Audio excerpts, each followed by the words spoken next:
that does not make sense. It doesn't. Or I would never see a broker at all where I like spoke to the landlord, me and the landlord is talking. And then when I'm like, he's like, oh, okay, so it's first month, last month, and broker fee. I'm like, What broker? Which broker? where is, Yeah. are they, what is happening? Do you see that the FAIR Act maybe will have a better impact on your constituents because it lowers the burden of renting or rental mobility? But you're saying, well, hey, for my constituents, we can't be in this like rental cycle. We need to be able to encourage people to own homes and get the equity. That is their version of the American dream, basically. That's what you're saying. On the other hand, you're like, well, hey, we have a housing supply crisis and we have to find a solution. We have to have development come in and increase these units, and we have to find some kind of middle ground here. Can you talk a little bit more about how that fits into the long-term plan, maybe the big picture, and maybe we ended with what are you most excited about for housing in your district? Thank you so much for joining me today in this week's episode of the Closed by Mo podcast, where I talk about everything real estate in New York City. My name is Mohamed. Everyone calls me Mo. I'm a real estate broker and investor in New York City. Today, we're very lucky to have Councilmember Stevens with us of District 16 in New York City. Before I go into any of my questions, Councilmember, firstly, thank you so much for making the time for us. I know around the holidays, it's pretty busy. Can you give our listeners and our viewers a little bit of a background about who you are as well as what you do in the city? Absolutely. Thank you for having me on. I really appreciate you outreaching and always looking to have these type of conversations. I'm Councilmember Althea Stevens. I've been in the city council for the last 3 years. I represent the West Bronx, which for most people, it's easier to say Yankee Stadium is like the focal point, and then you like branch out both ways. So I'm from like the river all the way over to 3rd Avenue in the Bronx, from 151st all the way up to like 170. I think we're up to like 176 now with the new lines. But I get to represent the beautiful people of High Bridge, Grand Concourse, Mount Eden, Morrisina, all these great people down in City Hall. I like to just give everybody the basis of like what I do, because so many people don't know what a council member does. So we represent roughly 175,000 people, and our job is really, really just two jobs: is to pass a budget every year and to write legislation that basically makes the lives better of our constituents in New York City. And those are our basic jobs. All the other things that we kind of do, those are things that we should be doing, as public servants. But those are the things that are in the charter that we are mandated to do each and every. No, I'm glad you brought that up, especially for folks that are listening. Oh, wait. And the part that you're here to talk about, which is land use, because we do have oversight over land use, but that also gets rolled into the legislation process. Yes, absolutely. One thing you mentioned I think is very important is obviously to look out for your constituents, like any council member in the city. I know two big, pieces of legislation that were recently passed and you had voted on as well was the City of Yes Housing Initiative, as well as the FAIR Act. Can you talk a little bit more about, let's start with the City of Yes and how you think that will have a positive impact on your district, as well as what you think maybe the next 5 to 10 years will look like, not just for your district as well, but for the rest of the city too? Well, honestly, I was not a big fan of the City of Yes. If anyone was listening or following, I had some serious concerns with it because this plan was being sold on having equity.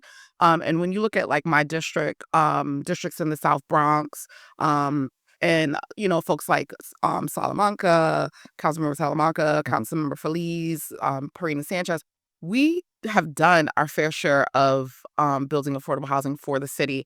Salamanca has built the most affordable housing in the city since he's been in council. I think I'm like number 6 on the list. Oh, wow. And so for me, this plan around equity should be, so let's look in areas that have not built any affordable housing and let's start there. But that's not what this plan did. It's saying like we should find ways to, pretty much, for me, what it seemed like, loosen up restrictions so that building could happen more frequently.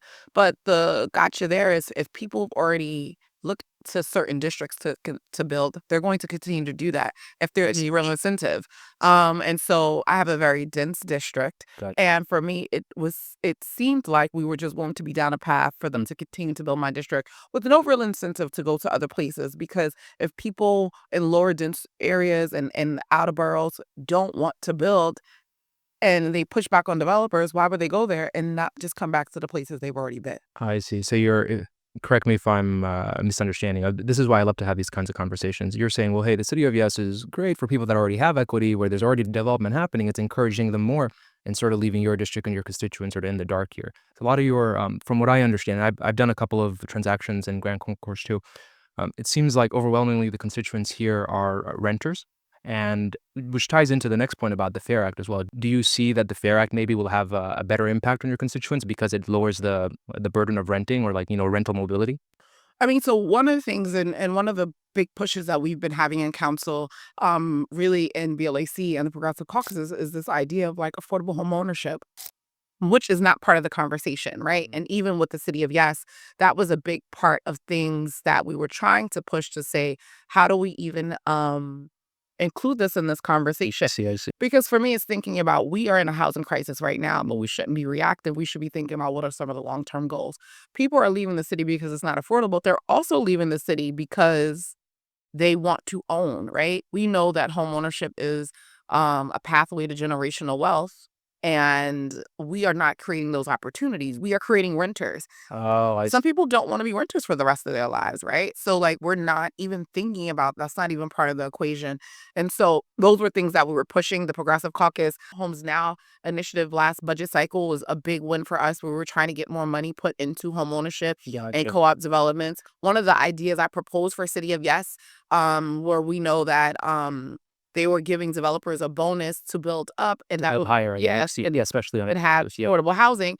But my response was like, especially places like District 16, maybe the bonus is not additional affordable housing, but actually home ownership, right? Oh, I see. And so how do we have those equities? Because there are places in the city where there is home ownership happening, but not in others. Oh, I see. So your argument, and that's completely valid. I had never considered that, which is a great point. Thank you for sharing that. Is that, well, hey, the city of Yes is great. It's building more units, but are New Yorkers actually keeping the equity in those units, right? It's mainly going to go to developers.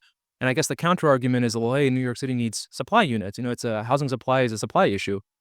But you're saying, well, hey, for my constituents, we can be in this rental cycle. We need to be able to encourage people to own homes and get the equity. That is their version of the American dream, basically. That's what you're saying. And we're not that's not even part of the conversation. Mm, That's completely been taken out, and so I think that that's some of the stuff we've been pushing for because it's like, how do you when you're thinking about a thriving community, yeah, a lot of the folks who are there and who are gonna invest in the community are people who are gonna stay, and most of the time, live there. those are the Yeah. people who live there who are owners, Yes. and those are the things that's not being part of the conversation. No, I completely agree. I feel like folks that buy a piece of property or a piece of New York City somewhere, typically they have more skin in the game, for lack of a better term, to make sure their neighborhood doesn't go up to the bad side.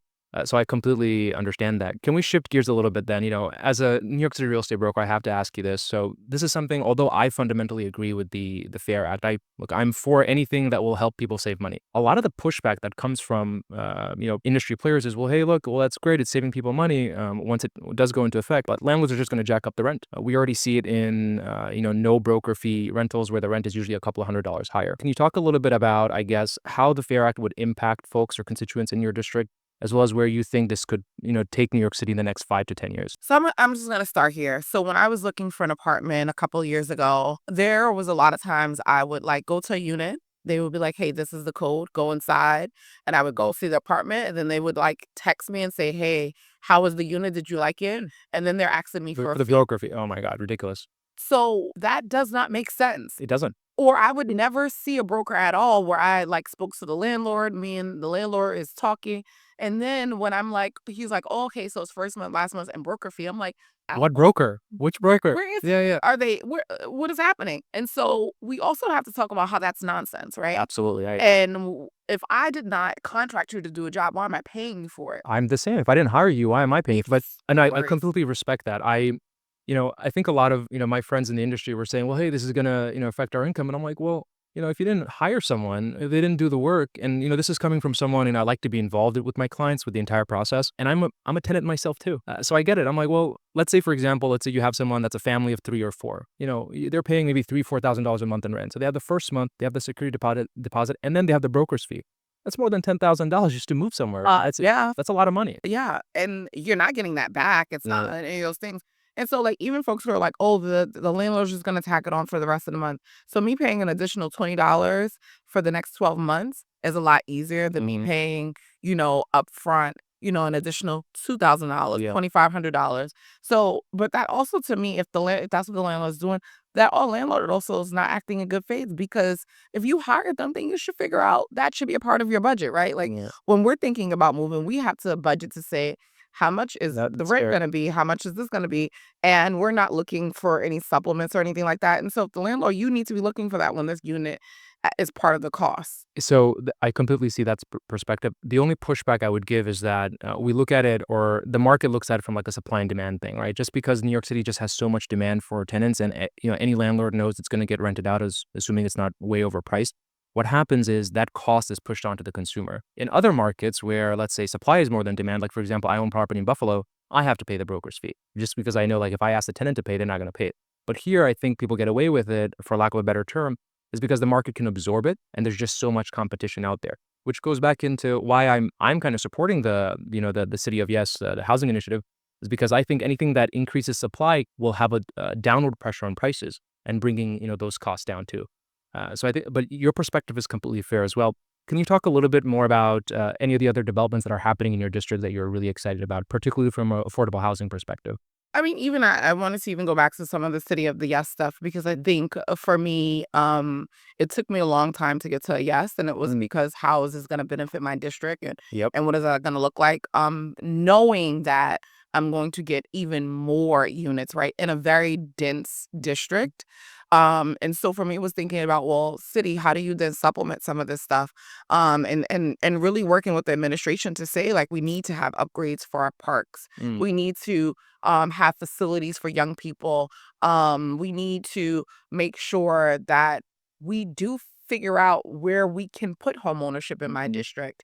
And so, even working with them. And so, I will say that, was really happy and excited that we were able to get to a deal where we were able to get money to upgrade McCombs Dam Park, which Oh, it's is wonderful.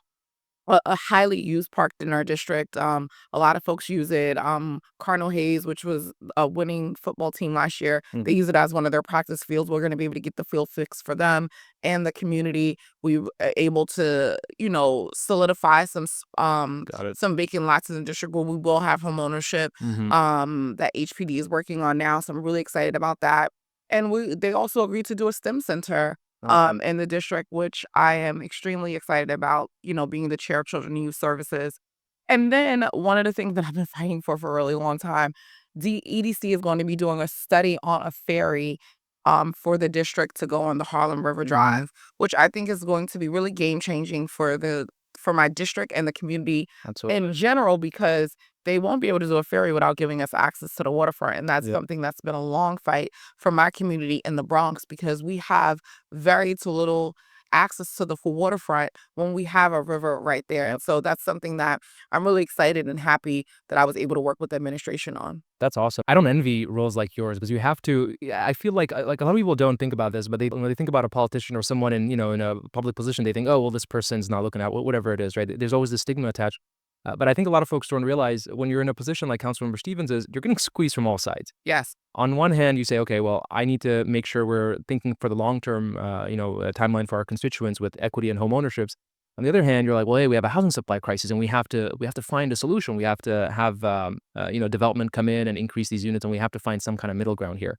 On the one hand, you say, hey, we have to make sure we can highlight our district, increase migration or mobility within our district to have a ferry, for example.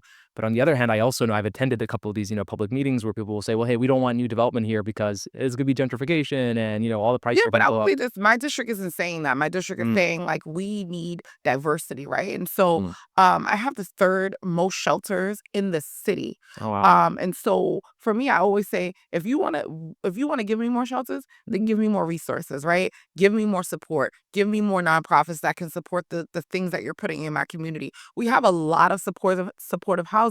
And so we have a district that has a lot of need, but that's not being supported or supplemented, which isn't fair. And so for me, it's always thinking about you're telling me you have a plan that is about equity and Yep. building equity in the city. But even a lot of the modifications isn't about equity. It's about keeping certain districts to look the same Sure. in the And money next. flowing in there. Yeah. Yeah. Exactly. No, I understand. I look from as a real estate perspective. Like there's a part of me because I'm a born and bred New Yorker. I'm like, hey, anything that helps New Yorkers is good. And on the other side, from a real estate perspective, I'm like, all right, well, money needs to flow into these projects for people to keep wanting to come to New York City. One thing that I think, I know we are a little bit tight on time, but one thing I wanted to talk about as well, and I've spoken with, clients that are constituents in your district, people that were thinking about buying or selling in Grand Concourse, folks all around Queens and even Brooklyn as well. One aspect that has repeatedly come up with potential new homeowners is twofold. Number one, buying in New York City is expensive. So Yeah, a lot of very, folks, very expensive. very expensive. It's mind-boggling when you compare it to the rest of the country. But if you speak to the person that wants to buy a property here for the very first time, if they're not looking at an apartment, they're looking at a house. The question will always come up is, hey, well, how can I at least get some kind of rental income from this property, right? The one thing that really excited me about the city of Yes was putting some initiative or some manpower behind legalizing basement apartments. I definitely want to hear your perspective on that. And the second thing I want to hear about as well is a lot of folks, that decide not to buy in New York City, they'll say, hey, you know what, man? I'm buying a single family house or two-family house for the first time, and I'm going to be renting it out. And I just hear horror stories about, squatters and tenants this and evictions taking 2+ years. So I'd like to just get your perspective on that if you could. I mean, I think I try to focus on the things that are in my district. We do not like basement apartments and ADUs is not something that my district is leading with, right? Like Mm, that's not something that we don't have a lot of those yep, cases in my district. And so I do defer to folks who do have that issue. In my opinion, I do believe that we have a lot of restrictions on homeowners that really is not necessary, because the reality is, we have a lot of protection for renters. We have yep. I mean, for tenants, we have a lot of things, but we don't protect homeowners, right? Small homeowners, yeah, mom We and pop we homes. often think that everyone is a big developer and is making a Yes. lot of money when the reality is we have a lot of two-family homes who's just trying to supplement their mortgage or just try to make sure that they can, maintain a lifestyle Right. in New York City, right?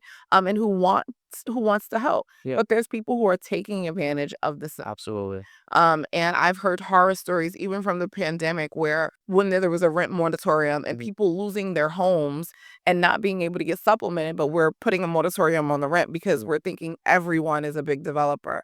And so I think we always have to think about what that balance looks like and how do we balance that out and make sure that we are protecting the small guy, Yep. and making sure we're putting safeguards in for that. Because I say that all the time. I'm like, okay, so I understand that in this context, if you have a developer who has a portfolio of 59 high rises and these buildings and they might be able to eat or, eat the cost of some of this stuff. But then you have a person who has a two-family home or even a small building, right? Some of these brownstones who have like 2 and 3 units in them, they're like, if I'm not getting this rent, I can't pay the You're mortgage gonna have or actually, yeah. or the taxes Mm. or anything, and I can't sustain. And so I'm always pushing back and thinking about how we also supporting them.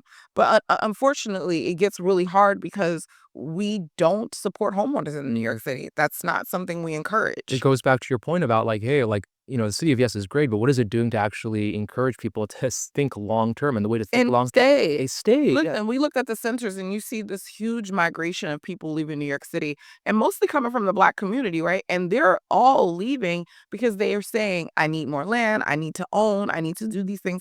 And there's no options here for us. Gotcha. Well, that definitely paints a lot of color to like your perspective on what's going on, and I'm glad to hear it because I feel like a lot of times folks that own property, even like one or two, like some of the clients I work with are buying for the first time. I tell them, hey, you're not alone. Like just because you become a landlord, quasi landlord, doesn't matter how big or small you are. The city will still have resources for you to help you out. I know one thing as well, and this will be the last point to discuss. The rule against short-term rentals that is now facing a lot of pushback, and I believe there's a bill that's been reintroduced Very. to allow, small-time owners like landlords to be able to, loosen the restrictions for them because, like you mentioned, this is what they rely on. It's Yeah. like a little bit to supplement their mortgage, their taxes, things like that. Can you talk a little bit more about how that fits into the long-term plan, maybe the big picture, and maybe we ended with, what are you most excited about for housing in your district? Yeah, I mean, I think again, we do have homeownership in my district. That is something we do have, but it looks a little bit different. Like we have more Apartments, co-ops co-ops, and condos, yes. condos in my districts than homes, but we do have some. But again, I think that people who own their own homes, they should have more of a say. Mm. We should not have these type of restrictions, and I think there should be regulations, right? And which is different, right? Saying like these are some things we need to see or support to make everyone safe. But when we're getting to a place where we're saying like we don't want long-term rentals, when the reality is we know why this is happening because the hotel industry was suffering after COVID, and we wanted to make sure that they didn't continue to suffer. And I do think that there's things should be put in place, right? Because we look at places like New Orleans, right, where um, Airbnb kind of wiped out communities because they bought up all these homes and was, Sure. having them People be were buying them to so rent it out. Yeah. yeah, and not live there. And so I think that we could have put restrictions in Mhm. that regulated things, but not take away people's ability to have additional income so that they can continue to keep their homes. I completely agree, 'cause at the end of the day, property owners are the ones paying property taxes, right? And that goes into the city's coffers too. Other than that, thank you so much for the time, No, Councilmember. I really absolutely. appreciate I it. really appreciate it. Thank you for the work that you're doing. And thank you for having these type of discussions. I truly believe that not enough people are talking about housing. I feel like sometimes a lot of the other work that I do gets overshadowed by this conversation about housing, but I do appreciate you taking the time to have a conversation with me and highlighting, District 16 and the work that we're doing. Absolutely. Thank you so much. Okay. Thanks, guys, for tuning in. I